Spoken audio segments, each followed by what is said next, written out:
Hey, welcome back. Today I made banana bread, but there's weed in it. This recipe is from the salty marshmallow, so I'll leave that link in the description if you want to check it out. And today I'm going to show you how I made 8 mini banana bread loaves with about 20 milligrams each. I started off by weighing out my weed. I was going for about 160 milligrams total. Next, I'll set my oven to 240, and while it preheats, I just break my weed into slightly smaller pieces with my hands. Then I decarb that for about 35 minutes in the oven and get started on my butter. In a saucepan, I'm putting half a cup of water and 1/4 a cup of butter and melting that on a very low heat until it is sitting at a consistent temperature around 185 to 200 degrees. Then I add in my decarbed weed and cook that for about 2.5 to 3 hours, stirring about every 30 minutes or so and checking regularly to make sure that the temperature is staying in that 185 to 200 degree range.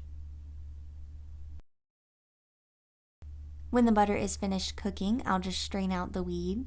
You can already see a layer of butter starting to form on top of the water, but I do like to put a lid on it and stick it in the fridge to help that butter layer solidify a little bit quicker.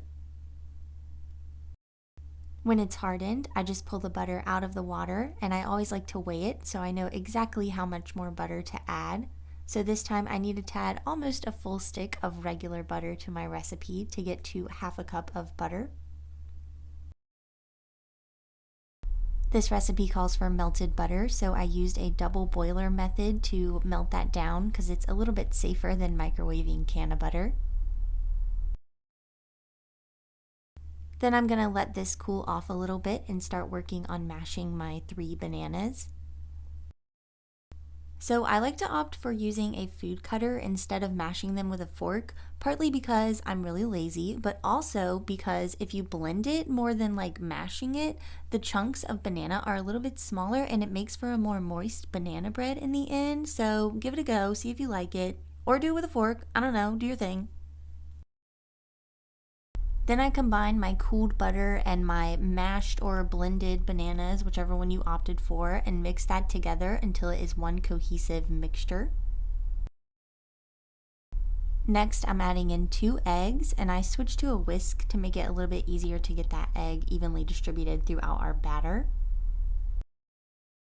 Then I'm adding 1 teaspoon of vanilla and 1 cup of sugar and mixing that together.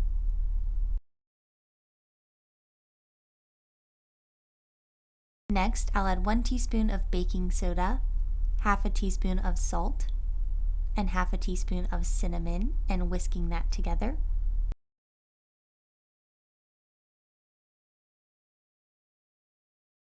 And finally, I added in 2 cups of flour. You want to mix this until it is just incorporated. Over mixing it after the flour has been added can cause it to not rise as much in the oven. This is optional, but I added half a cup of walnuts just for fun and lightly mixed that until it was incorporated.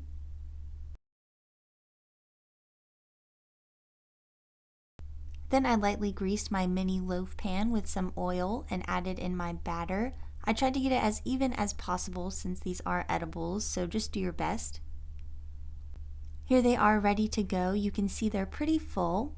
And then I just bake that at 350 for about 25 minutes or until a toothpick comes out clean. Here they are just out of the oven.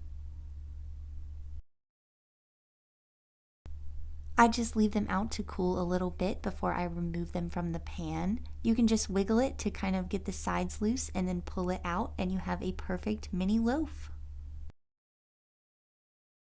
And that is it. They are ready to go. Like I said, they should be about 20 milligrams each, but with homemade edibles it is hard to tell, so just eat half if you need to, and keep in mind it can take 2 to 3 hours for edibles to fully kick in.